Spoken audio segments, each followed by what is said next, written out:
Bon, je tiens à remercier nos invités qui viennent des Caraïbes. Et on va écouter d'abord le professeur Laënnec Urbon, qui est sociologue et docteur en théologie et directeur des recherches. Il a été directeur des recherches au CNRS. C'est professeur à l'université de Quisqueya de Port-au-Prince en Haïti. Il est spécialiste des rapports entre la religion, la culture et les politiques dans la Caraïbe. Et il a publié plusieurs ouvrages, parmi lesquels on trouve Dieu dans les voodoo haïtiens, Culture et dictature en Haïti, les phénomènes religieux dans la Caraïbe, et le mystère des vaudous, et en 2014, Catastrophe et environnement, Haïti, séisme, Haïti.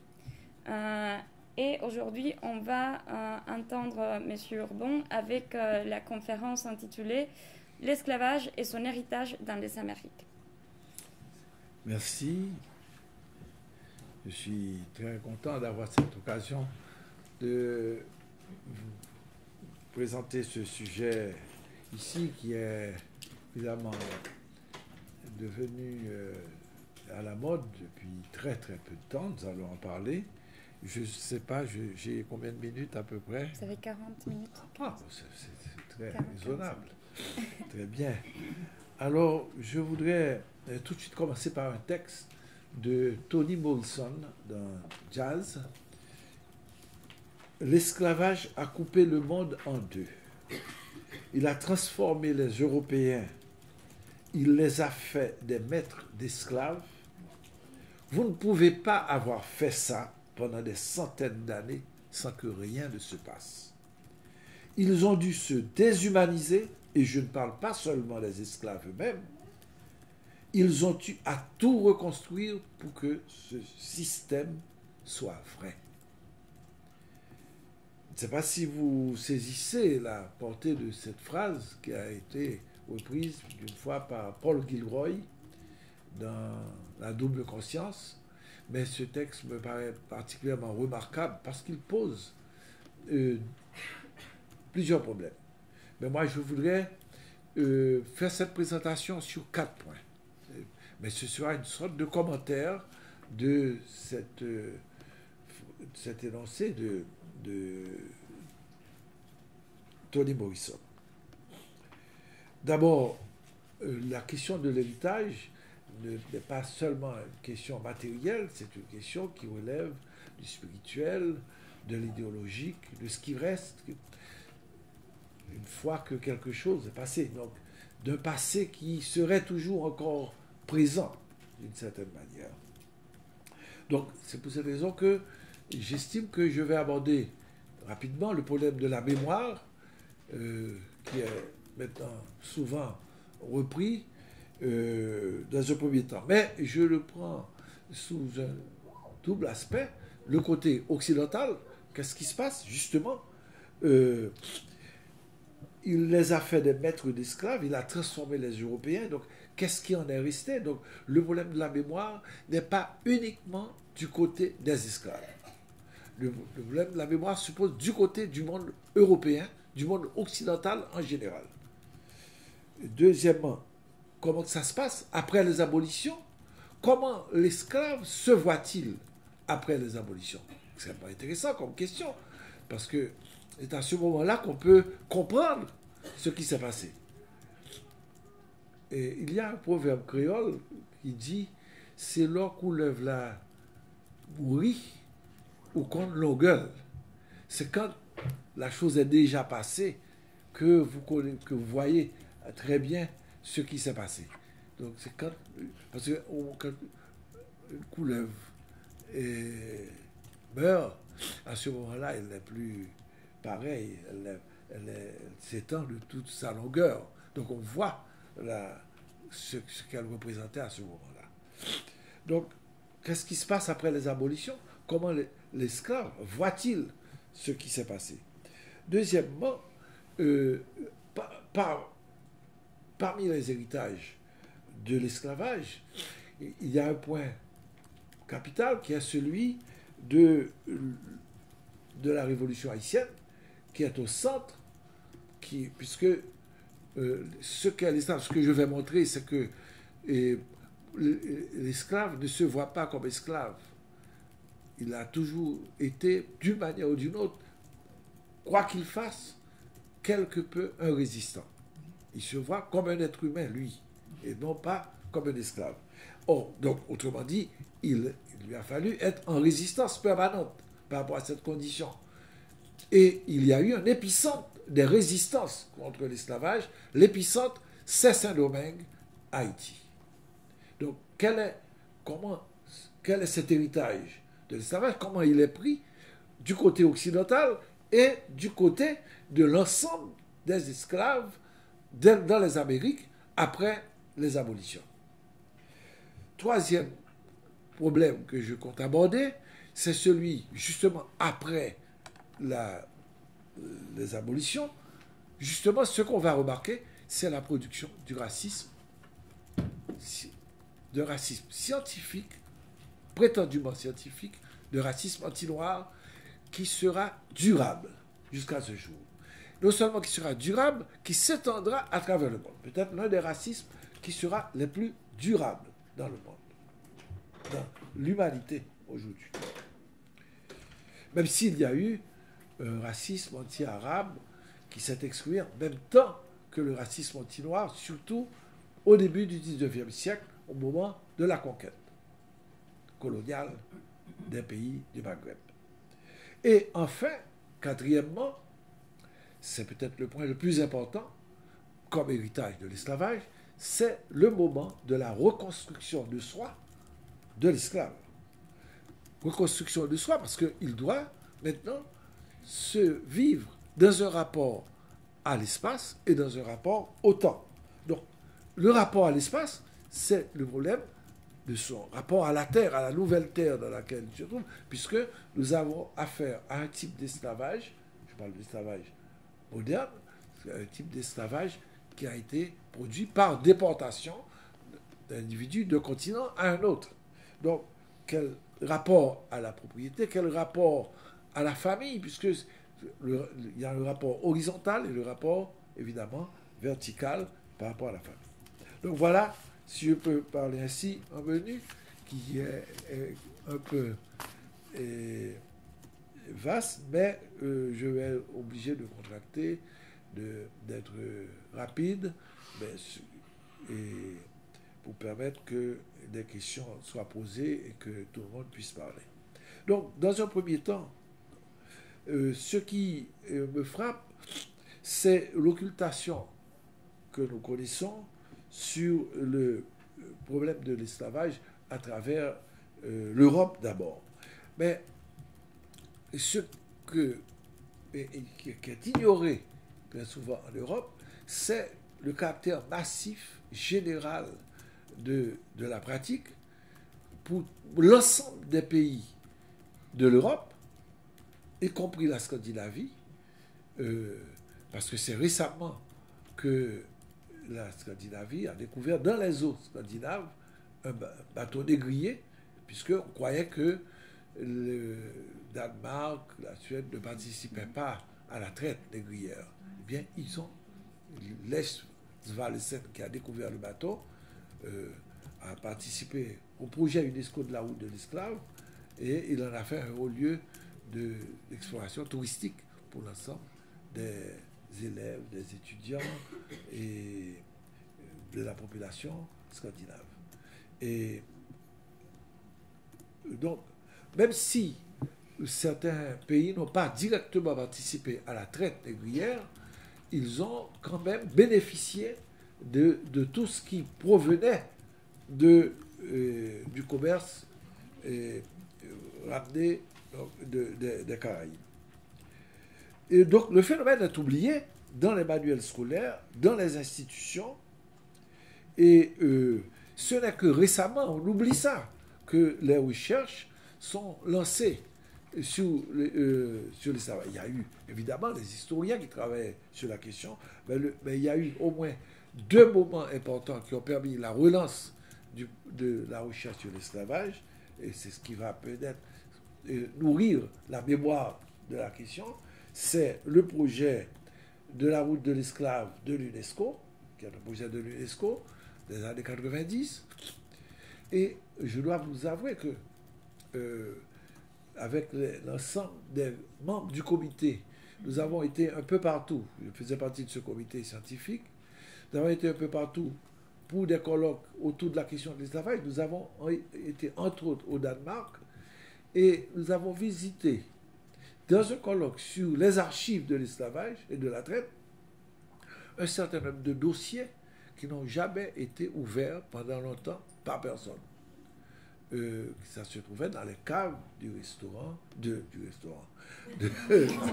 la bibliothèque. J'aime bien beaucoup ce lapsus parce que c'est pas mal. Et dans les caves de la bibliothèque nationale. Alors nous étions assez surpris. Et on disait, mais justement, le problème se pose pour tout ce qui concerne les archives de l'esclavage à travers la bibliothèque en Europe. On ne se doute pas qu'une affaire comme ça qui a duré, comme dit Torini Morrison, 4 siècles, et puis ils reconstruisent le monde comme si ça ne les concernait plus, et que ça ne concernait plus que les esclaves eux-mêmes. C'est curieux que l'Europe puisse se faire comme si ce qui faisait l'Europe n'intéressait pas l'Europe. Le deuxième élément de problème qui a suscité la recherche, c'est précisément la loi Taubira. La loi Taubira n'avait pas grand-chose d'original, alors que c'était admis que c'était un crime contre l'humanité déjà au temps de Schœlcher, mais malgré tout, que ce soit la gauche, que ce soit la droite, en France, il y a eu énormément de réticences. Enfin, je crois qu'elle l'a raconté suffisamment que je n'ai pas à m'étendre là-dessus. Donc, de toute façon, la question de la mémoire de l'esclavage, comme héritage, c'est quelque chose qui concerne l'ensemble des pays de l'Europe, de manière immédiate. On ne peut pas avoir fait ça sans que rien ne se passe. Donc, autrement dit, il y a eu, en même temps, un travail de reconstruction de l'histoire qui occulte ce qui est à sa base. Le deuxième point, en ce qui concerne maintenant la question de l'héritage côté esclave, après les abolitions, on peut comprendre. Si on doit parler de mémoire pour l'esclave, cette mémoire ne peut être que la mémoire de refus. Si c'est la mémoire de refus, il y a chez l'esclave aussi une volonté d'oubli, puisqu'il s'agit d'un temps d'humiliation. Il y a une volonté de mise en parenthèse de ce temps d'humiliation. Donc, évidemment, il y a la mémoire involontaire, et là, il y a une mémoire dormante qui est là, et qui est encore incontournable. Il y a les traces de l'esclavage à travers les habitations coloniales, à travers le langage, à travers les pratiques. Et les traces sont là à travers les méthodes de production, etc., à travers les habitudes coloniales, les habitus. Mais de toute façon, il y a une asymétrie entre les deux mémoires, une asymétrie entre les deux mémoires côté Occident et côté Occident et Europe et côté esclavage. Mais il faut reconnaître qu'il y a quand même une force performative de la mémoire, parce que le problème de la mémoire pour l'esclave, c'est de déclarer passé, justement, l'esclavage. Et déclarer que l'esclavage est passé, c'est la manière précisément de dire qu'on commémore l'esclavage, mais ce n'est pas rien. Ça veut dire qu'il faut lutter contre cette race. Ça veut dire que le problème n'est pas résolu une fois qu'il y a l'abolition. Tout commence. Il y a les images survivantes de la question de l'esclavage, comme dit, pour reprendre l'expression très forte de Didi Huberman, la question des images survivantes, c'est très fort, qui reviennent malgré que l'objet est disparu. Le deuxième point, c'est l'importance que revêt maintenant comme héritage la révolution haïtienne. Pensez donc l'héritage de l'esclavage, c'est immédiatement penser le refus de l'esclavage, donc le refus et le refus radical tel qu'il s'est exprimé dans la Révolution haïtienne, c'est encore un haut lieu d'occultation de l'esclavage. Parce que la mémoire, si elle est la mémoire des luttes, elle renvoie aux efforts de recouvrement de la dignité, donc aux gestes de résistance, de révolte et d'insurrection, et jusqu'aux moyens extrêmes utilisés par les esclaves femmes en particulier, qui est l'infanticide, pour que précisément les enfants ne puissent pas vivre ce que les parents ont vécu. Et c'est effectivement extrêmement grave. Si on définit l'esclavage comme l'esclave, comme celui qui n'a pas d'ascendance, du point de vue du maître, et qui n'a pas de descendance non plus, donc il n'a pas de progéniture, donc il est un individu qui est ballottant, c'est-à-dire il n'est pas un être humain à part entière. Donc la résistance de l'esclavage, la résistance radicale, est quelque chose qui surprend le maître, puisqu'il croit n'avoir affaire qu'à un corps convéable à merci, malléable à merci. Et là, avec la Révolution haïtienne, brusquement, des êtres humains se dressent devant le maître colon, et ça, cet héritage est inassumable par le monde des colons, par le monde des maîtres. Il est incompréhensible. Ça, c'est la thèse très bien développée par Michel Rolf Trouillot, qui est souvent reprise aujourd'hui, de manière tardive, malheureusement, parce qu'il a tenté de faire connaître aux historiens européens et américains que dans la recherche en histoire, c'est capital de penser la Révolution haïtienne. Et s'ils n'ont pas su penser la Révolution haïtienne, c'est qu'il y avait quelque chose d'invraisemblable, c'est qu'il y a eu un travail de silence, ce qu'on appelle le silencement, qui est parce que ça leur paraissait complètement invraisemblable. C'est surprenant, puisqu'il s'agit d'esclaves qui n'ont pas de sens de leur dignité, et donc qui ne peuvent pas se gouverner non plus eux-mêmes. Voilà qu'un groupe d'esclaves décide de se gouverner, ce qu'on n'a pas encore vu dans l'histoire. Donc, et du coup, mais du côté des esclaves, ce qui s'est passé et à partir de la Révolution haïtienne pour tout le 19e siècle, voilà un héritage qui est fondamental pour l'ensemble des pays de l'Amérique latine et de la Caraïbe. Donc on ne peut pas penser, à mon avis, la mémoire de l'esclavage aujourd'hui sans penser que la Révolution haïtienne est en épicentre. Et il y a maintenant un certain nombre de thèses qui sont sorties sur la question, qui montrent comment concrètement il y a eu toute une chaîne d'insurrections née à partir de l'insurrection de Saint-Domingue de 1791, et pour Cuba, Jamaïque, Barbade, Virginie et les pays de l'Amérique latine, et le Venezuela en particulier. Donc il y a surtout ce que récemment on appelle le spectre de la Révolution haïtienne, toute une contagion un peu partout. Et d'ailleurs, les États-Unis ont eu tellement peur de ce qui s'est passé en Haïti qu'ils ont refusé de reconnaître l'indépendance d'Haïti jusqu'en 1862. Ils ont attendu. Entre 1804 et 1862-64, les Américains ont fait quand même du commerce avec Haïti. Et Dessalines leur dit, mais écoutez, c'est possible, parce que nous avons vengé l'Amérique, mais c'est très bon, nous ne faisons plus partie que d'un seul continent. Il explique tout ça à Jefferson. Et il dit, mais ça serait formidable si vous pouviez reconnaître cette indépendance, déjà tout seul l'ouverture, essayer d'ailleurs de faire commerce avec, de sortir du monopole de l'exclusif que représente le système colonial. Malgré tout, ça n'a pas marché. Ils ont attendu 1962 et les Américains n'ont pas vraiment assumé le fait de l'indépendance d'Haïti, puisqu'ils vont revenir en 1915 et balayant précisément l'histoire de l'indépendance d'Haïti. Donc, le radicalisme de la révolution haïtienne, qui est déjà antiraciste, anti-esclavagiste, anticolonial, en 1804, et pourtant,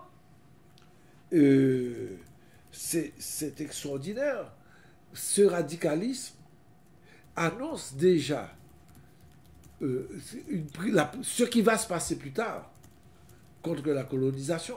Autrement dit, on sait très bien que tout le système d'esclavage à partir de 1804, qu'il est obsolète, que la colonisation qui va prendre son essor pendant le 19e siècle est obsolète aussi, même si ça n'a pas encore lieu. Et c'est ça, la puissance d'une révolution, c'est qu'elle ouvre des avenues, même si concrètement, on n'a pas encore vu dans la pratique ce qui se trouve dans l'idée est déjà réalisé. Et on parle un peu dans un sens hegelien, certains connaissent bien ici. Je pense que les jeux sont déjà faits en quelque sorte, déjà en 1804 en Haïti. Et c'est ça qu'on a du mal à assumer. Donc, effectivement, tout au long du 19e siècle,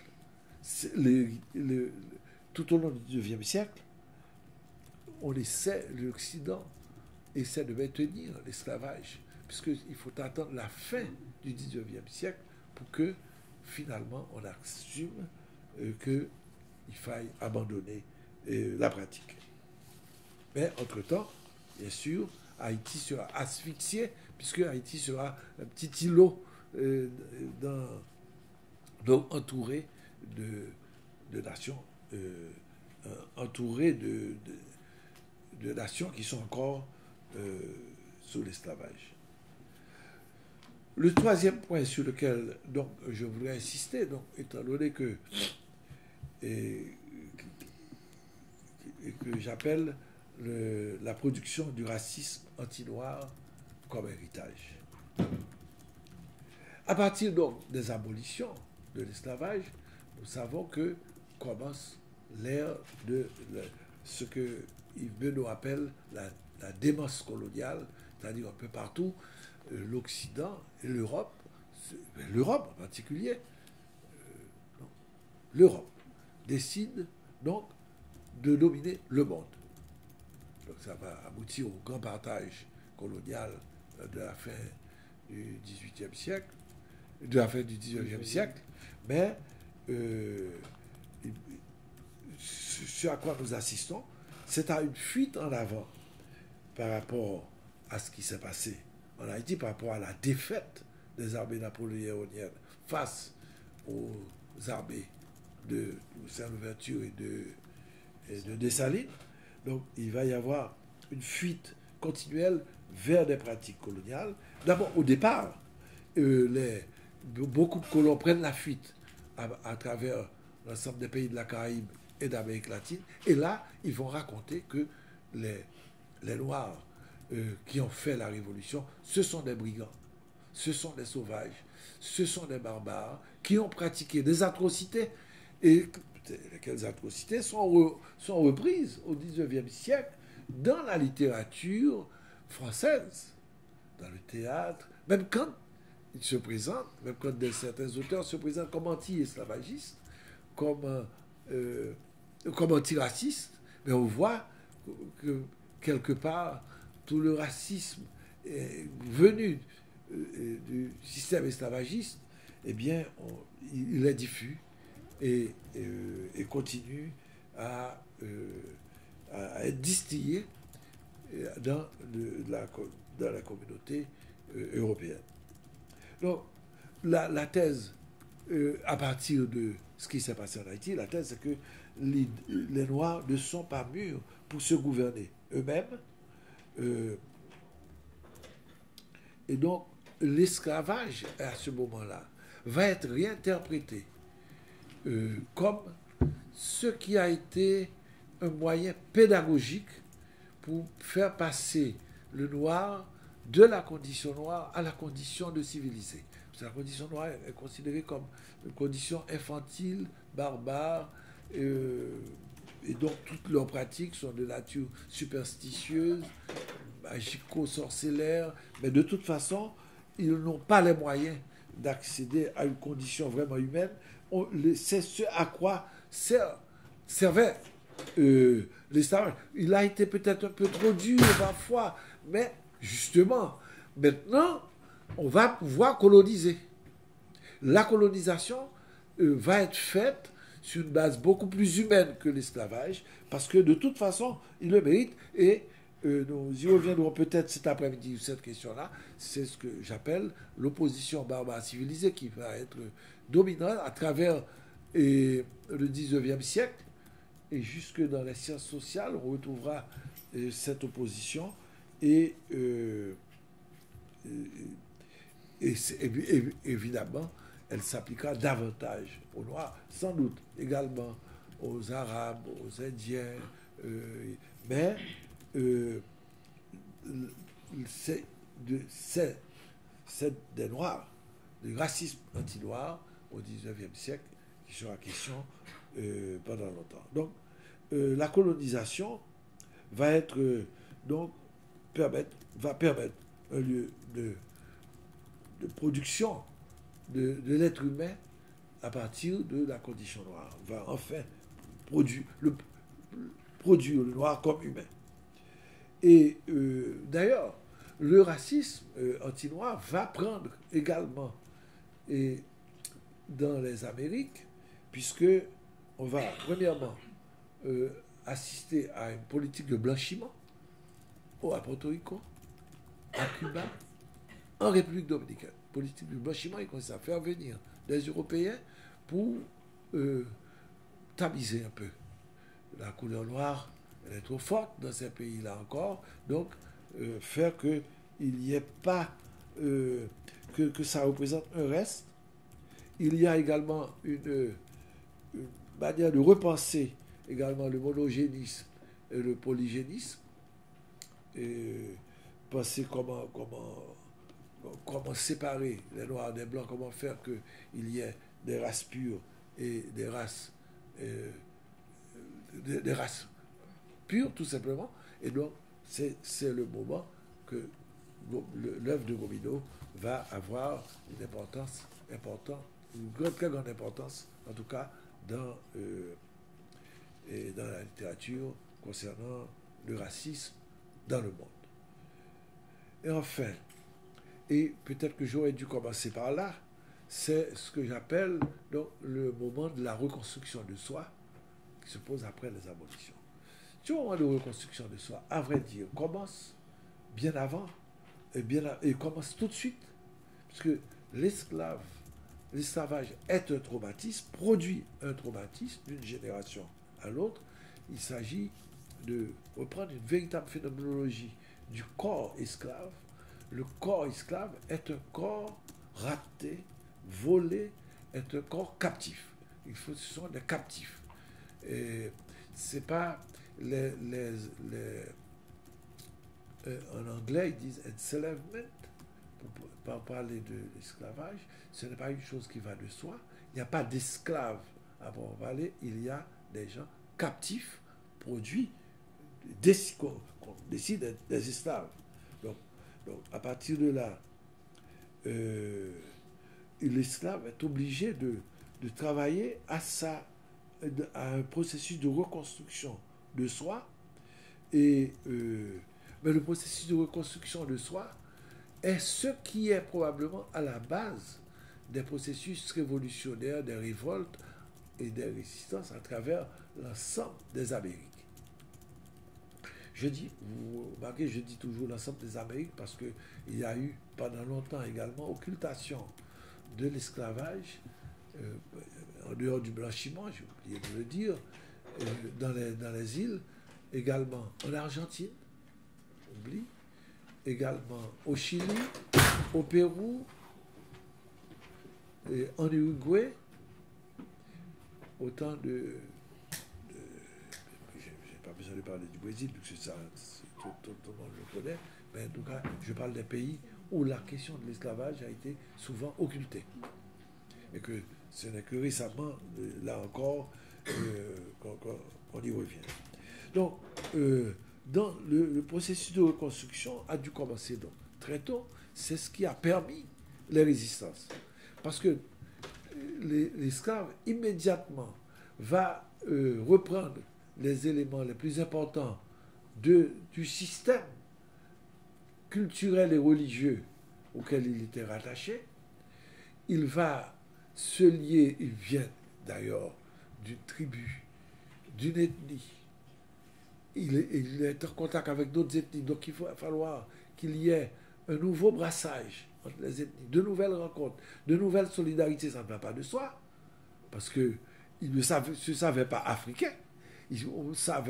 L'individu savait qu'il faisait partie de telle ou telle ethnie, mais pas de l'Afrique. Donc l'Afrique va être inventée progressivement, justement à partir du processus de la traite et de l'esclavage. Et là aussi, eux aussi vont s'inventer, vont se produire comme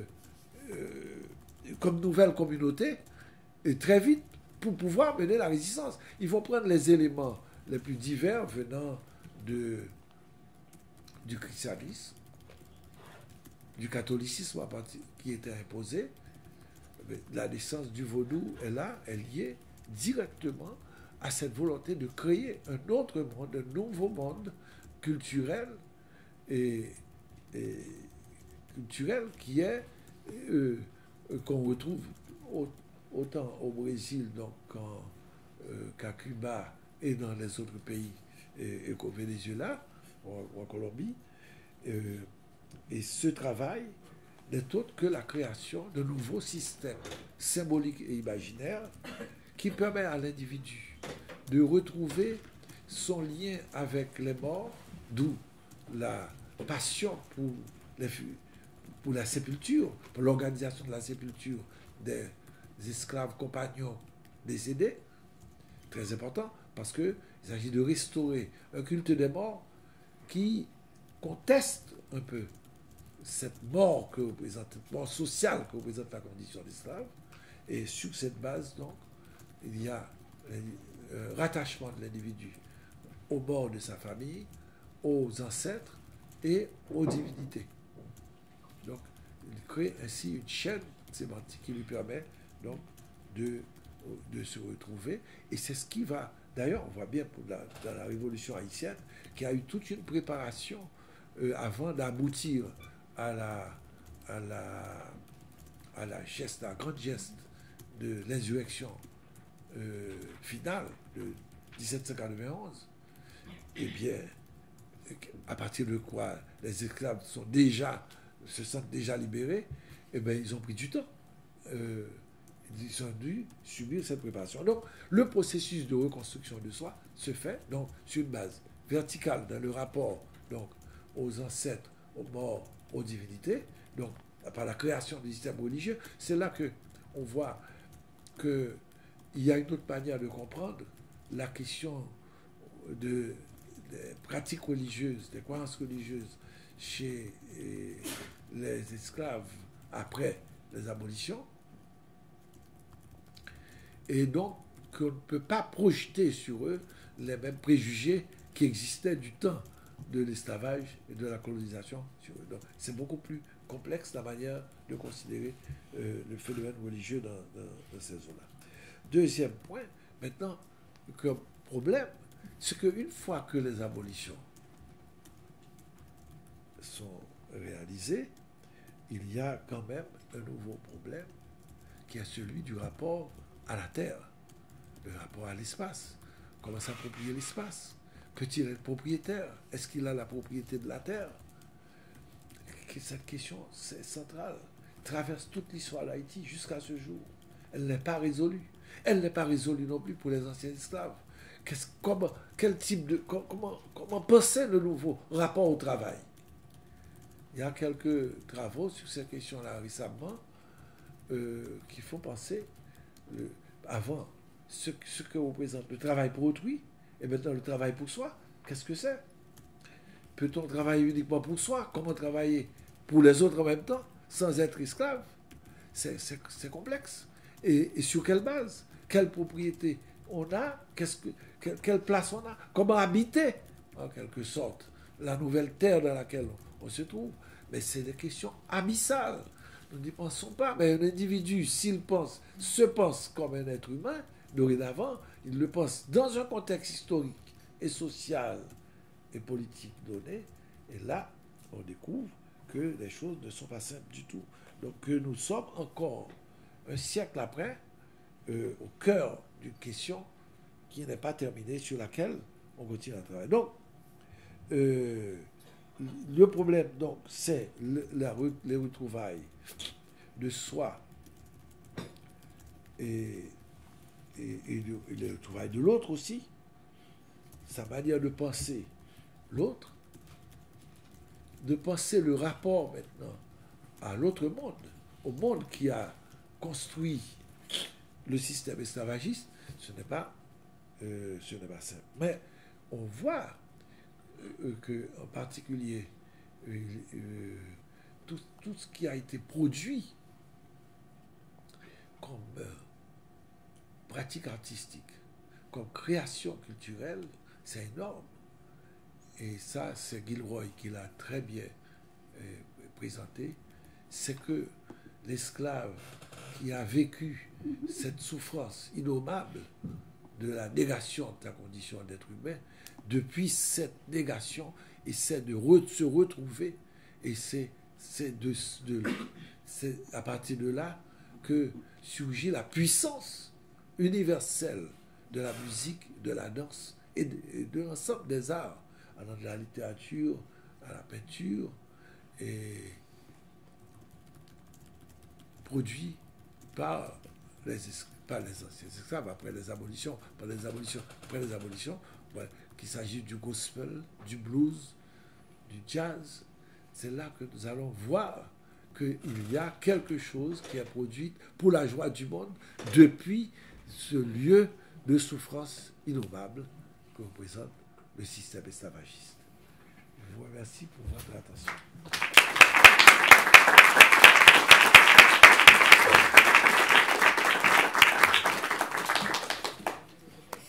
Merci beaucoup, professeur Urbon. On va donner la parole au public pour des questions.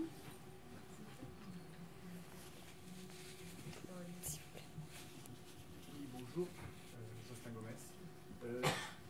J'aurais une question par rapport à la mémoire. Vous avez parlé de la mémoire comme étant, alors je n'ai pas bien compris justement, quelque chose qui pouvait enfermer et clore ou ouvrir sur quelque chose. Je n'ai pas compris l'ambivalence peut-être de la mémoire. Je ne sais pas si je m'exprime bien, si vous comprenez ma question. C'est un peu flou. Oui.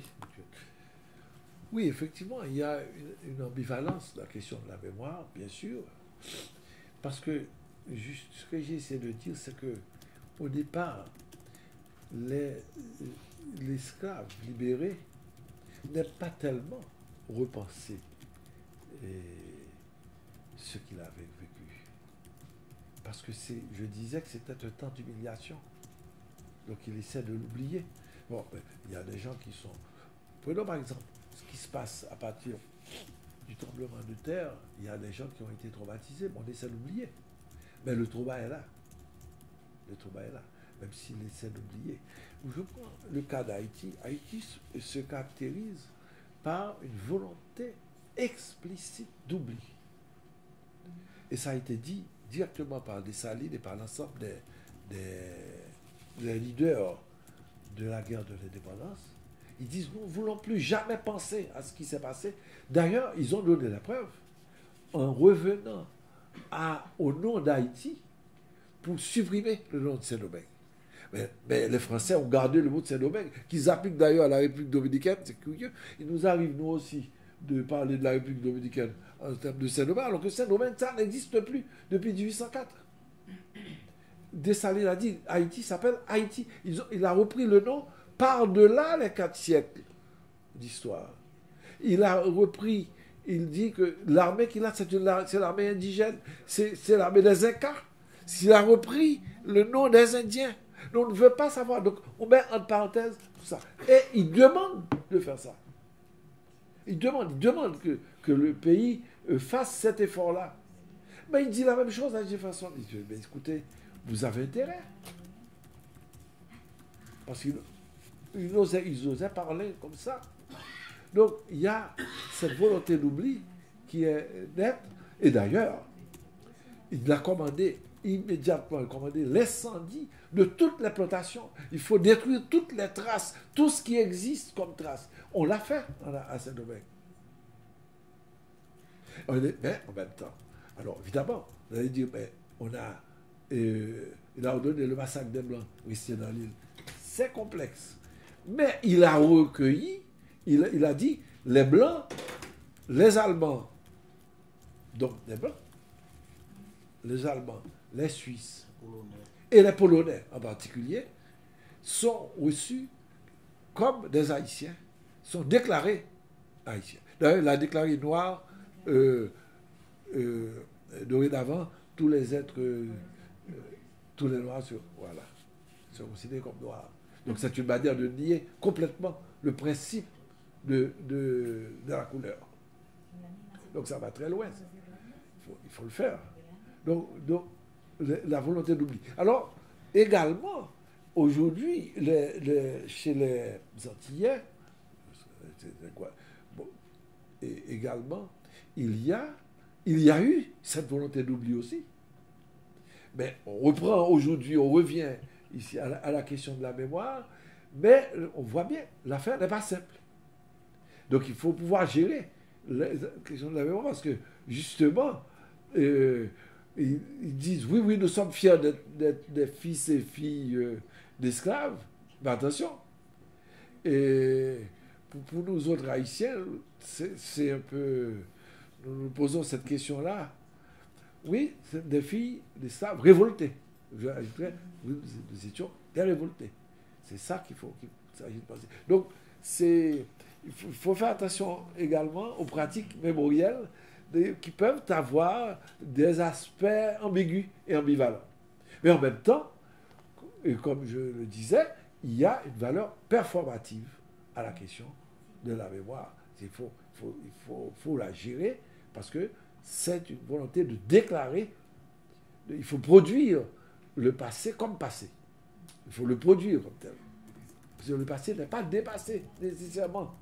N'est pas nécessairement dépassé. On peut le porter en soi, on peut le porter de diverses manières. Par les images survivantes. Oui? Oui, Rita, et après... Puedo hablar en español, puedo decirlo en inglés, pero es mejor en español y vos lo traducís. Ya puedes hablar español. Dos histoires. Una que confirma, yo creo, lo que acaba de decir Yannick. Deux histoires. Une qui confirme, c'est que... Mais il comprend l'espagnol. Et les gens comprennent? Ok. Bon, donc deux histoires qui confirment ce que Urban vient de dire.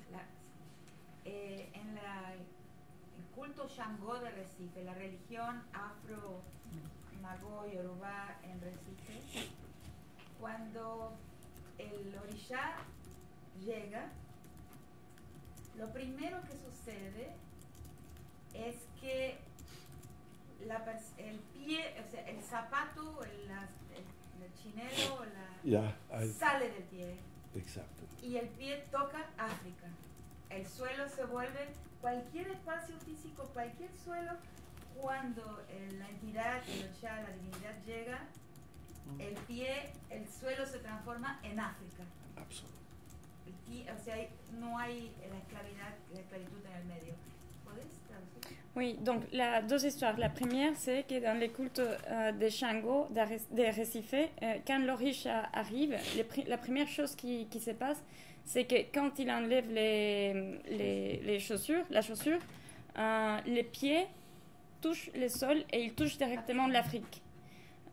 Donc les sols, n'importe quel espace physique, quand cette entité arrive, les sols se transforment en Afrique. Voilà. Oui. Absolument. Absolument. Parce que l'esclave, et dans le cas d'Haïti, ce qui est très intéressant aussi, c'est que l'esclave croit qu'une fois qu'il meurt, il retourne en Afrique, qui était symbolisé par la Guinée. Donc c'est ce voyage qu'il reprend, il retourne directement. Donc il y a une volonté de retour qui est la contestation du présent. C'est-à-dire que je ne suis pas là où vous croyez que je suis. 300 años, de 200, 300 años después. Absolument. África. Absolument.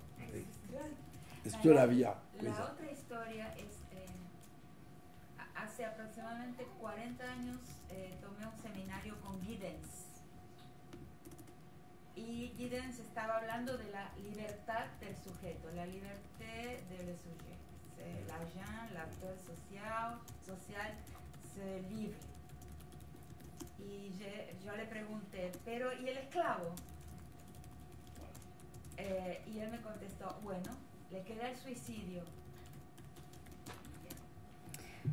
Donc il y a 40 ans, la seconde histoire, c'est il y a 40 ans, j'ai pris un séminaire avec Giddens et il parlait sur la liberté de sujet. Donc je lui ai posé la question, et l'esclave? Et lui il a répondu, il reste que les suicides. Il lui reste que les suicides. Il a les suicides. Bien sûr, il y a eu beaucoup de suicides dans les pratiques il y en a qui se jetaient déjà à l'eau pendant le transport. Le transport était particulièrement violent. Il fallait attacher les esclaves l'un à l'autre. Et il fallait que l'individu porte des boulets une fois qu'il... Et il y avait tout le temps des exécutions sommaires avec des tortures. Et par définition, toute femme est violée dans la toute femme esclave reçoit un second viol. C'est 2 viols pour une femme. Hein, donc, ce sont des situations qu'il faut comprendre. La femme est par définition violée dans la vie. Par définition. Elle est objet, définitivement. Donc, il n'y a pas de solution. Donc, ou bien, justement, alors il faut qu'il fasse quelque chose pour se retrouver, ça. Oui, tout à fait. Donc, Elka, 1, 2, 3 et 4. On prend une par une ou on prend différentes? Oui, c'est bien de prendre 3 questions en même temps. Oui, on va prendre toutes ensemble. Vous avez parlé, peut-être ça touche aussi la dernière histoire d'Erita. Vous avez parlé d'infanticide. Oui. Vous avez dit que l'esclave, en fait, du coup, il n'a pas d'origine aux yeux de maître. Il n'a pas d'origine, il n'a pas d'origine. Et il n'a pas de progéniture d'enfants parce qu'il y a la volonté de l'esclave, des femmes et des hommes, de que leurs enfants ne vivent plus de ce qu'ils souffrent, du coup ils les tuent, ou bien ils n'en ont pas d'enfants. Et je voulais penser à l'actualité, en fait, à l'esclavage qu'on vit dans les systèmes sociaux et économiques qu'on habite et qu'on reproduit, et comment la volonté de survie et la volonté de plus souffrir est devenue précisément la volonté de ne plus avoir d'enfants pour qu'ils ne souffrent pas de la situation qu'on souffre.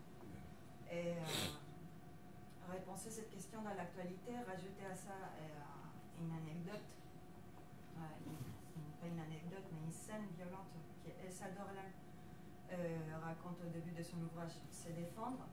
Elle raconte une scène d'un supplice où l'esclave il est attaché debout sur une lame affilée des rasoirs, une grande lame. Et au moment où il se fatigue, justement parce qu'il a résisté debout, justement parce qu'il ne s'est pas fatigué pendant longtemps, au moment de se fatiguer, il s'assoit sur la lame. Et ce qui est premièrement blessé, c'est ses couilles quand c'est un homme, ou c'est son... Ouais. Voilà. Et du coup, elle dit que, en fait, ça change complètement la donne de ce qu'on comprend directement comme esclavage ou comme soumission ou comme domination, ce n'est pas direct. C'est qu'on est esclavisé, on est soumis, on est dominé, d'autant qu'on veut vivre, d'autant qu'on veut se tenir debout, d'autant qu'on veut que nos enfants ne souffrent pas, d'autant qu'on veut se protéger, d'autant qu'on veut que cette réalité ne se reproduise plus. On est d'autant plus soumis. C'est là où on s'assoit et on tombe sur les pièges, on tombe sur les lames, on n'a plus d'enfants, on tue nos enfants, ou on arrête de vivre en fait. Oui, bien sûr. Ouais. Et ça arrive. On prend toutes les questions et comme ça. Enfin, les... Je ne savais pas que le Danemark était impliqué dans l'esclavage. Oui, oui. Et je me posais la question, et je pense qu'aussi la Russie, sans doute aussi. Sans doute aussi parce qu'il y a eu un... Ah bon, non, on prend toi la question.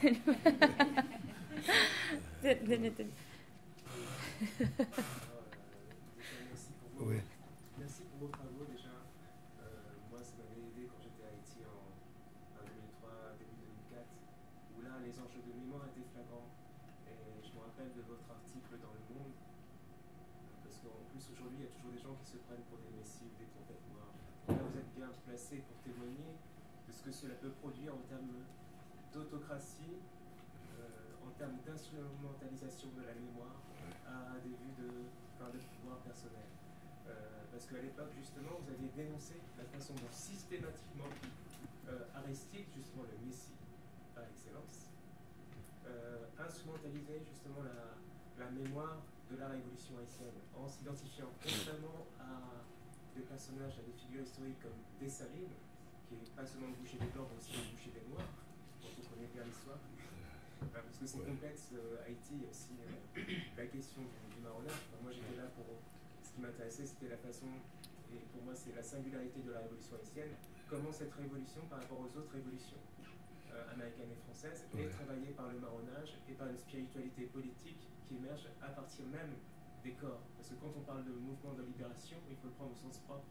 Le premier mouvement de libération, c'est celui du corps lui-même. D'où l'importance de la danse, des pratiques, le chant, etc. Et toute cette expérience d'invincibilité, d'ailleurs qu'on retrouve toujours dans des termes comme Negro Spiritual ou comme Soul Music, c'est toujours la revendication, on n'est pas juste des corps, on n'est pas juste des zombies, on est des esprits.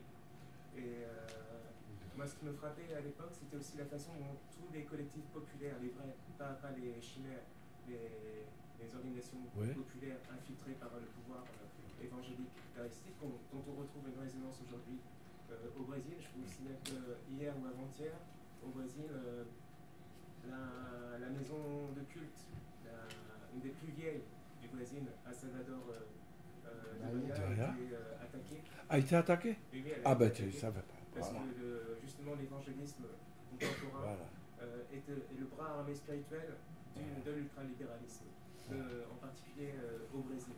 Et en fait, pour moi l'expérience d'Haïti, c'est aussi ça. Ça préfigure ce qui se passe aujourd'hui au Brésil. Il y a vraiment une résonance. Et donc, les collectifs, les vrais collectifs populaires, eux, ils ne s'identifiaient pas à Dessalines, ni même à Toussaint Louverture ou Christophe. Ils s'identifiaient justement aux marrons.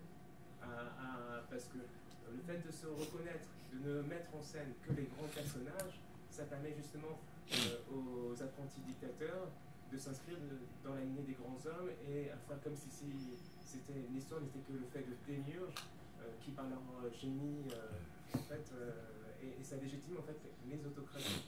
Et c'était ça qui m'intéressait par rapport à la question de l'instrumentalisation de la mémoire. Et pour revenir aussi sur la question toujours de la mémoire, il faut sortir un peu de nos schémas intellectuels typiquement occidentaux. La mémoire, elle est d'abord opératoire. Comme vous le disiez là, par rapport au rituel, absolument. On peut prendre un autre exemple, le Palo Monte à Cuba. Voilà. On attache les 4 piquets. Voilà. Et quand on attache les 4 piquets du quartier pour créer un refuge, une sorte de communauté marronne, on dit des formules qui datent de l'époque du Congo, du roi Congo, comme Yon Kanga Mundele. Enfin, on voyait encore. J'attache le blanc. Hein. Je le neutralise. Hein. Et le blanc, Mundele ne veut plus dire juste le blanc, le portugais, c'est c'est contextuel, c'est-à-dire ça peut être l'exploiteur, ça peut être le patron, etc. C'est-à-dire que quand on mobilise, et c'est pour ça que les historiens, enfin je parle de certains historiens qui ont une vision assez étriquée de l'histoire. L'historiographie n'a pas le monopole de la mémoire. C'est ça, C'est une modalité de la mémoire, et l'histoire elle surgit d'abord dans les pratiques. C'est-à-dire que la commémoration de l'abolition, d'ailleurs la première abolition c'est celle des esclaves eux-mêmes, la commémoration de l'abolition elle est dans chaque rituel. Voilà. Même dans la musique, quand vous écoutez la Siete Pontencia, excusez-moi pour je ne parle pas espagnol, chanté par Celia Cruz, les 7 puissances, ce sont qui dérivent du mambo, enfin des rites cubains, de la Paloma. Absolument. C'est à la fois une commémoration de l'expérience de l'esclavage et de la période des luttes, et puis dans le contexte des luttes contemporaines. Absolument. Absolument. Merci. Ah, et la dernière Dernière question? Non, pas la dernière question, mais c'est groupe là. Je vais parler du rapport à la terre, et moi je trouve ça intéressant parce que justement les esclaves, quand ils sont dans le Nouveau Monde, c'est la terre des indigènes, et en général on n'en parle pas, par exemple, même je crois le mot Haïti, c'est un mot indigène qui vient de la langue indigène. Ouais. Donc moi j'aimerais peut-être que vous développez un peu plus sur le rapport. Est-ce que les esclaves ont travaillé en collaboration avec les indigènes qui restaient, parce qu'ils ont été génocidés, mais il en restait quand même, il en reste encore jusqu'à aujourd'hui. Quel était leur rapport en fait durant la Révolution et comment ça s'était passé après la place des indigènes dans la société haïtienne en général? Merci. Ok. Alors, dans un premier temps, oui, je crois que c'est très intéressant l'histoire de l'infanticide qui pose question parce que c'est un problème profond. Ce n'est pas rien à cette époque-là.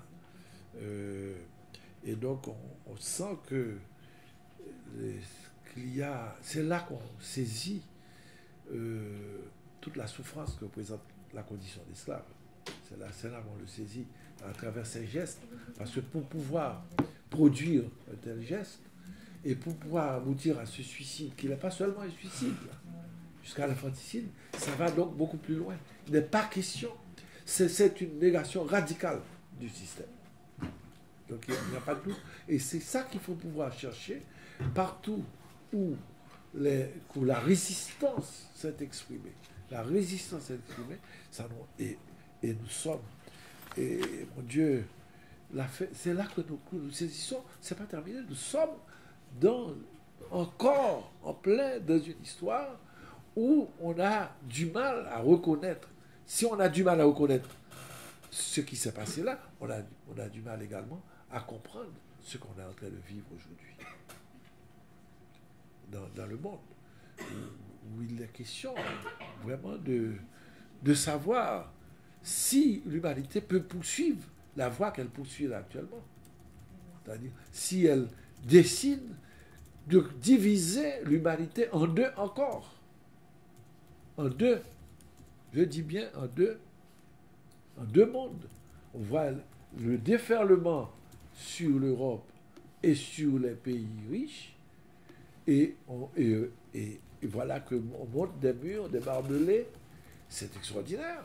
Il faut voir ce qui se passe dans les têtes pour que cela soit acceptable, pour que cela paraisse vrai. C'est ça le fond de l'affaire. Tout est fait pour que ce soit vrai. Ensuite, deuxièmement, il y a eu bien racisme qui apparaît dans d'autres pays de l'Asie jusqu'en Russie, parce qu'il y a eu des esclaves déportés vers ces zones-là. Donc, le racisme anti-noir, sans doute, il était là depuis longtemps, mais c'est à partir de la question de l'esclavage qu'il s'est répandu à travers le monde entier. Donc, l'instrumentalisation maintenant de la mémoire, c'est le problème de l'héroïsation de l'histoire. Et là maintenant, il y a le travail que je n'ai pas ici, qui a été fait par Caroline Fick, que vous connaissez, La Révolution vue d'en bas, qui est un travail remarquable qui montre comment ce ne sont pas les leaders seulement de la Révolution qu'il faut honorer, il faut voir quelles sont les luttes menées par des milliers d'esclaves de manière tout le moins héroïque, mais on héroïse parce qu'on voit quelques personnes quelques leaders qui émergent, et puis on ne connaît que cette histoire-là. Et cette histoire est reprise par les politiciens, par la politique.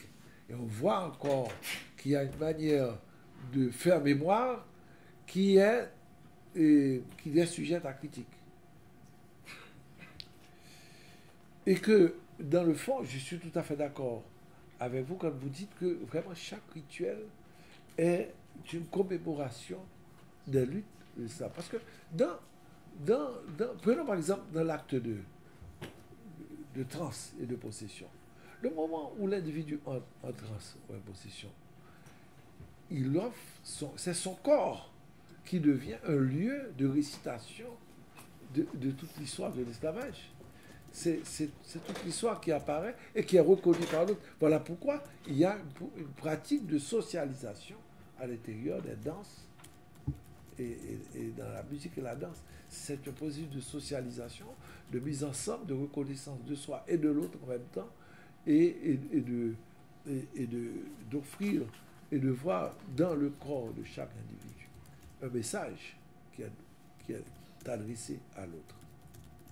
Donc c'est extrêmement intéressant de penser de toute une phénoménologie à partir à partir des rituels.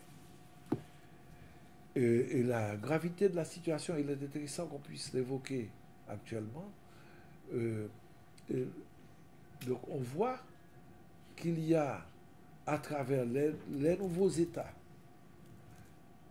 les institutions, après les abolitions, que les traces de l'esclavage sont encore là dans l'État, dans la manière même de se comporter et dans les gestes, dans la manière de transmettre cette histoire-là, qui montre qu'il y a une certaine continuité souterraine de l'esclavage dans ses ressorts qui travaillent encore les masses d'esclaves libérés. Donc tout n'est pas, c'est pas fini en quelque sorte. Donc, quand on soulève le problème de l'héritage de l'esclavage, eh bien, on soulève le problème des problèmes d'une très grande actualité. Ensuite, bien sûr, le rapport à la terre et le rapport aux indigènes a commencé très tôt, parce qu'il est probable que les Indiens aient initié les esclaves à l'espace. Il y a eu des contacts étroits, on le voit à travers le vaudou, à travers tous les systèmes africains, culturels et religieux. Ils ont repris beaucoup d'éléments du monde indien, pas seulement du catholicisme, ils ont repris beaucoup d'éléments du monde indien. Donc ils sont là. Il y a eu des contacts entre eux, en particulier à Saint-Domingue, il y a eu toute une zone où il y avait à la fois des Indiens et des Marrons et des Noirs, qu'on appelle le Baoulko. Ouais. Donc il y a eu énormément de contacts entre les deux groupes. Ils n'ont pas tous disparu. Il y en a quand même qui... on voit en Haïti qu'il y a eu beaucoup de résistance de la part des Indiens. Et nous ne faisons pas ces mémoires d'eux, mais de toute façon, on connaît, il y a beaucoup de traces de résistance des Indiens en Haïti. Et il y a encore tout ce monde qu'il convient d'exhumer encore. Est-ce qu'il y a d'autres questions? On prend les dernières.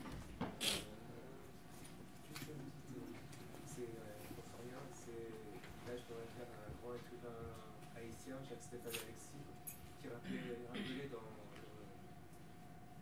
le grand Montserrat de Fleur d'Or, oui, ensemble, que nous sommes tous des fils de Fleur d'Or, enfin, d'Anacaona, la première résistante, voilà, taïno-amérindienne de la Caraïbe, et qui s'inscrit justement, et qui rappelle aussi que l'esclavage, c'était aussi les encomendia, enfin, c'était les mines, tout ça, et voilà. on s'inscrit que les afro-descendants s'inscrivent dans cette histoire.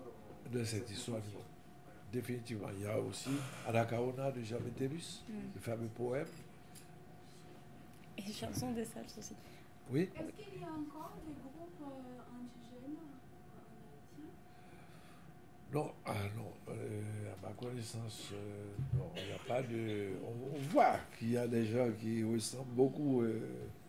je crois qu'il y a des traces quelque part. Par exemple, du côté de la Grand'Anse, moi j'ai un étudiant qui a été fait une recherche dans la zone, donc il y a des traces. Mais par exemple, moi je dirais que, par exemple, même dans le vaudou, ce que nous avons comme ce qu'on appelle les vévés, qui se font généralement avant l'évocation des esprits, c'est purement taïno. C'est purement taïno. Alors, mais dans toutes les cérémonies, il y a les vévés. Alors ça c'est l'héritage indien. Ça c'est clair. Ouais, pour les Caraïbes, les derniers survivants sont la Dominique. Voilà. Et sinon, il y a les Garifuna. Les Garifuna, les Caraïbes noirs. Là, c'est ce que j'appelle les stratégies transfuges. Enfin, pour moi, c'est le bordage transfuge. Ou sciemment des descendants, des Africains déportés, parce que c'est une histoire de naufrage dans le 1900. Endosse l'identité Caraïbe, parce que être Igbo, Haoussa, tout ça, à l'époque, c'est être esclave. Et donc, ont endossé leur langue, même les pratiques de déformation ukrainienne, et se présenter comme Caraïbes. Parce qu'à l'époque, ils ne sont pas dans le panafricanisme, ils sont pas dans... C'est juste comment perpétuer notre résistance.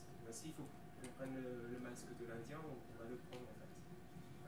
C'est pour dire l'importance des hybridations et que la question amérindienne n'est surtout pas une question secondaire. Quand on parle avec mépris du devenir indien, comme certains qui n'ont rien compris, c'est toute cette complexité qu'on occulte. Voilà, et on ne peut pas penser les réalités américaines seulement selon un schéma binaire calqué des États-Unis. Rosine, tu voulais poser une question?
Ah ouais. Ah oui, voilà, c'est ça. Je crois que c'est ça que j'essaie de dire. C'est de penser cette suite, la retrouvaille de soi. Il ne suffit pas de dire, bon, je suis un ancien esclave, je suis un ancien colonisé, je ne suis plus colonisé, ça y est. Ça va. Non, ce travail, maintenant, commence. C'est ça qui est très important, le travail de retrouvaille de soi, de reconstruction de soi qu'il faut penser dans ça. Il faut continuer à penser. Et c'est ça. Merci beaucoup.